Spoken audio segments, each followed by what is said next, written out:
भारत देश प्रतिभाओं का देश है, जहां एक से बढ़कर एक प्रतिभाशाली बच्चे देश का नाम गौरवान्वित कर रहे हैं।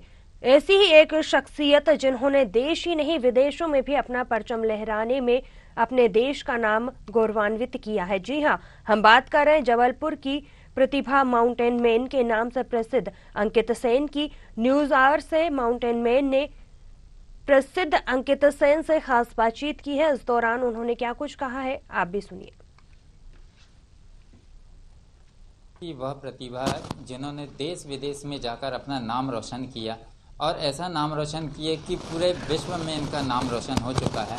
आज हम बात करने जा रहे हैं जबलपुर के अंकित सेन, जो कि माउंट आबू से लेकर देश विदेश में इन्होंने अपने देश का झंडा फिर लहराया है। इस विषय हम पूछते हैं कि किस तरीके से उनकी ये जर्नी रही और किस तरीके से इन्होंने इसमें संघर्ष करके आगे बढ़े हैं। जी, आपका बहुत बहुत स्वागत है।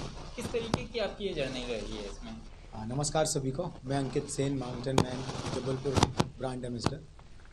मेरा गांव तहसील मझौली, जिला जबलपुर के पास ग्राम पड़रिया से मैं हूं और मेरे पापा एक मज़दूर हैं। मैं छोटे से घर का लड़का हूं और बचपन से मेरा सपना था कि मैं कुछ बड़ा करूं अपने जबलपुर के लिए, अपने देश के लिए। और वही सपना लेकर मैं जबलपुर आया 2016 और मैंने बेसिक माउंटेनिंग कोर्स किया दार्जिलिंग से। एनसीसी दौरान कोर्स करने के बाद मुझे पता चला माउंटेनिंग क्या है और कहीं ना कहीं मुझे ऐसा लगा कि मैं अपना करियर माउंटेनिंग की फील्ड में बना सकता हूं और मैंने 2016 से माउंटेनिंग को ही कंटिन्यू कर दिया।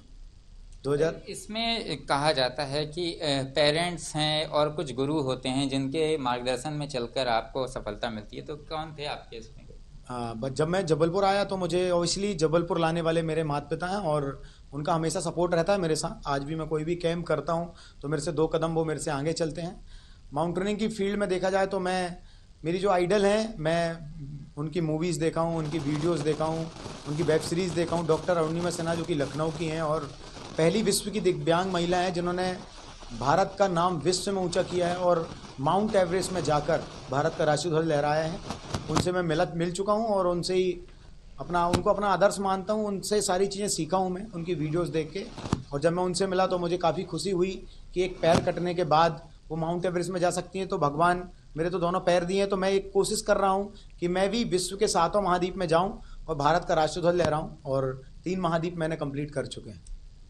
वहीं जिस तरीके से आप ये संघर्ष कर रहे हैं, इन संघर्षों में आपको कुछ पैसे से लेकर भी समस्याएं जाती होंगी, तो कहाँ कहाँ से आप लोगों को इन आपके ये वर्क करने में सफलता जो प्राप्त होती है और आपका सपोर्ट करते हैं लोग?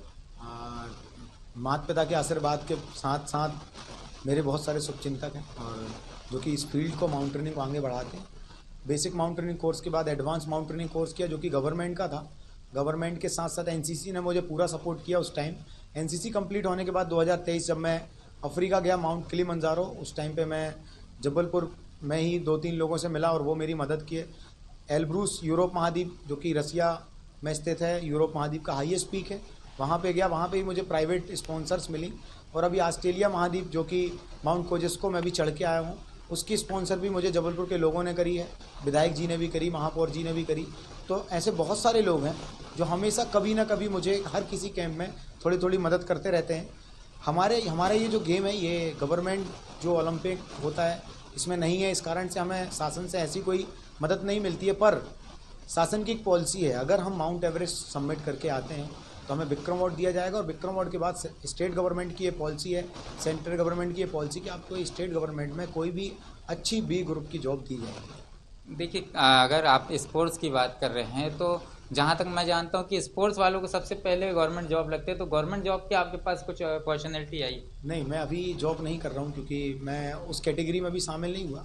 माउंट एवरेस्ट मेरा है, नेक्स्ट ईयर मैं माउंट एवरेस्ट सबमिट कर लूँगा और उसके बाद नहीं, अपॉर्चुनिटी तो आई होगी ना बीच में आपके पास? नहीं, हमारा गेम एक्चुअली में ओलंपिक में नहीं है, तो इस गेम को फेडरेशन के तौर पे तो नहीं रख सकते। हाँ, एज ए ट्रेनर आप जो हमारे इंस्टीट्यूट हैं, भारत में इसके 4 इंस्टीट्यूट हैं। अगर आप basic mountaineering course, advance mountaineering course और आपने सर्च एंड रेस्क्यू किया है तो आप आ जाए एज ए इंस्ट्रक्टर, आप उस इंस्टीट्यूट में जाके जॉब कर सकते हैं सेंट्रल गवर्नमेंट के। जहाँ देखा जा रहा है कि युवा पीढ़ी नशे की ओर ज़्यादा बढ़ती जा रही है, वहीं माँ बाप का भी कहना नहीं सुनती, लेकिन जो ऐसी पीढ़ी हैं जो कि अपने नाम रोशन कर रही है अपने देश में विदेश में जाकर, तो हम अंकित सेन जी से पूछना चाहेंगे कि अपने युवाओं साथियों के लिए क्या संदेश देना चाहेंगे। मैं युवा शक्ति को बताना चाहूँगा कि आप वो हैं जो देश का भविष्य हैं, और हम में से कोई IAS IPS बनता है, हम में से कोई प्रधानमंत्री बनता है, और हम में से कोई राष्ट्रपति बनता है। फ़र्क होता है हमारी सोच का, हमारी संगति का, कि हम किस संगति में हैं और हमारी सोच क्या है। अगर आप अच्छे लोगों के साथ बैठेंगे, बड़े लोगों के साथ बैठेंगे, बड़े बिजनेसमैन के साथ बैठेंगे, तो आपका पूरा फोकस अपने आप को बड़ा करने में लगेगा। लेकिन आप अभी जो संगति चल रही है, रोड में जो लोग घूमते हैं, नशा करते हैं, ड्रग्स लेते हैं, स्मोकिंग, दुनिया भर की सारी चीज़ें, आप ऐसे लोगों से जुड़ेंगे तो आज नहीं तो कल आप वो सारी चीज़ें सीखते हैं। मैं ये चीज़ मानता हूँ, अगर तालाब में 9 मछली गंदी है, 1 मछली अच्छी है, तो वो कहीं ना कहीं वो भी गंदी हो जाती है। सेम यही फ़र्क हमारे समाज में पड़ रहा है। तो जो युवा पीढ़ी है उसको ज़्यादा फोकस पढ़ाई में करना चाहिए। पढ़ाई के साथ साथ मुझे ऐसा लगता है, क्योंकि मैं एक स्पोर्ट्स पर्सन हूँ, अगर आप पढ़ाई के साथ कोई एक्स्ट्रा ऑर्डिनरी आप कोई ऐसी एक्टिविटी लेके चलते हैं, चाहे वो साइकिलिंग हो, स्विमिंग हो, जिम हो, तो कहीं ना कहीं आपका फोकस ना आपके शरीर पे आता है। और अगर आप स्वस्थ रहते हैं तो आप फिर आप ये नशे के साइड नहीं भगते हैं। आपका जो एम है, जैसे मेरा बचपन से एम रहा है कि मुझे माउंट एवरेस्ट चढ़ना है, तो आपका एम क्लियर होना चाहिए। आप अपना एक एम बनाएं और एक ही नाव में सवार हों। बहुत सारे लोग गलतियां कर लेते हैं कि मुझे पढ़ाई भी करनी है, स्पोर्ट्स भी करना है, गाना भी गाना है, सिंग, उन लोगों का भविष्य भी कई बार खतरे में होता है। तो आप फोकस करें, किसी एक नाव में पैर रखें और सपने देखें, लेकिन खुली आंखों से। जी, जिस तरीके के इन्होंने बताया कि देखिए, अगर आप सपने देखेंगे तो एक पॉजिटिव सपने देखिए। अगर आप पॉजिटिव रहेंगे जिंदगी में अपनी, तो पॉजिटिव सोच से ही आप भारतवर्ष में अपना नाम रोशन। आपने देखा कि किस तरीके से इन्होंने अपनी पूरी जर्नी के बारे में बताया, और देश विदेश और जबलपुर शहर का भी एक ऐसा छोटा सा बालक जो कि एक गांव से निकल कर आया और आज हिमालय की ऊंची चोटियों तक अपना नाम रोशन करता नजर आ रहा है, जिनका नाम अंकित सेन था, हमने आपको मिलवाया। आगे भी हम आपके लिए यूं ही जानकारियां लाते रहेंगे। न्यूज़ और के लिए कैमरा पर्सन सुनील के साथ वीरेंद्र सिंह की रिपोर्ट।